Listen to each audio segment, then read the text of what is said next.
Les gémissements de la mort m'ont environné, les douleurs de l'enfer m'ont entouré. Dans mon affliction j'ai invoqué le Seigneur, et de son saint temple, il a entendu ma voix. Je vous aimerai, Seigneur, vous qui êtes ma force. Le Seigneur est mon ferme appui, et mon libérateur. Gloire soit au Père, au Fils et au Saint-Esprit, comme il était au commencement, maintenant et toujours et dans tous les siècles des siècles, ainsi soit-il. Nous vous en supplions, Seigneur, écoutez avec clémence les prières de votre peuple, afin que nous qui sommes justement affligés pour nos péchés, nous soyons miséricordieusement délivrés pour la gloire de votre nom. Lecture de l'Épître du Bienheureux. Apôtre Paul aux Corinthiens. Mes frères, ne le savez-vous pas? Dans les courses du stade, tous courent, mais un seul emporte le prix. Courez de même, afin de le remporter. Quiconque veut lutter s'abstient de tout. Eux pour une couronne périssable, nous pour une impérissable. Pour moi, je cours de même, non comme à l'aventure, je frappe, non pas comme battant l'air. Mais je traite durement mon corps, et je le tiens en servitude, de peur qu'après avoir prêché aux autres, je ne sois moi-même réprouvé. Car je ne veux pas vous laisser ignorer, frères, que nos pères ont tous été sous la nuée, qu'ils ont tous traversé la mer, et qu'ils ont tous été baptisés en Moïse dans la nuée et dans la mer, qu'ils ont tous mangé le même aliment spirituel, et qu'ils ont tous bu le même breuvage spirituel, car ils buvaient à un rocher spirituel qui les accompagnait, et ce rocher était le Christ. Cependant ce n'est pas dans la plupart d'entre eux que Dieu trouva son plaisir. Vous êtes notre secours au temps du besoin et de l'affliction, qu'ils espèrent en vous, ceux qui connaissent votre nom, car vous n'abandonnez pas ceux qui vous cherchent, Seigneur. Car le pauvre ne sera pas en oubli pour toujours. La patience des pauvres ne périra pas à jamais.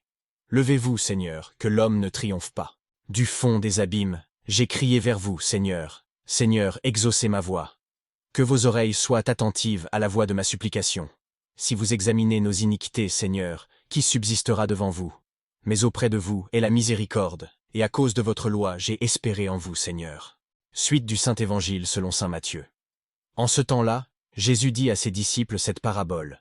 Le royaume des cieux est semblable à un maître de maison, qui sortit de grand matin, afin d'embaucher des ouvriers pour sa vigne. Étant convenu avec les ouvriers d'un denier par jour, il les envoya à sa vigne. Il sortit vers la 3e heure, en vit d'autres qui se tenaient sur la place sans rien faire, et leur dit, « Allez, vous aussi, à ma vigne, et je vous donnerai ce qui sera juste. » Et ils y allèrent. Il sortit encore vers la 6e et la 9e heure, et fit la même chose. Étant sorti vers la 11e heure, il en trouva d'autres qui stationnaient, et il leur dit, « Pourquoi stationnez-vous ici toute la journée sans rien faire ?» Ils lui disent, « C'est que personne ne nous a embauchés. » Il leur dit, « Allez, vous aussi, à la vigne. » Le soir venu, le maître de la vigne dit à son intendant, « Appelle les ouvriers et paie-leur le salaire, en commençant par les derniers jusqu'aux premiers. » Ceux de la 11e heure vinrent et reçurent chacun un denier. Quand vinrent les premiers, ils pensèrent qu'ils recevraient davantage. Mais ils reçurent, eux aussi, chacun un denier. En le recevant, ils murmuraient contre le maître de maison, disant, « Ces derniers n'ont travaillé qu'1 heure, et tu les as traités comme nous, qui avons porté le poids du jour et la chaleur. » Mais lui, s'adressant à l'un d'eux, répondit, « Ami, je ne te fais point d'injustice. N'es-tu pas convenu avec moi d'un denier? Prends ce qui te revient, et va-t'en. Je veux donner à ce dernier autant qu'à toi. Ne m'est-il pas permis de faire en mes affaires ce que je veux?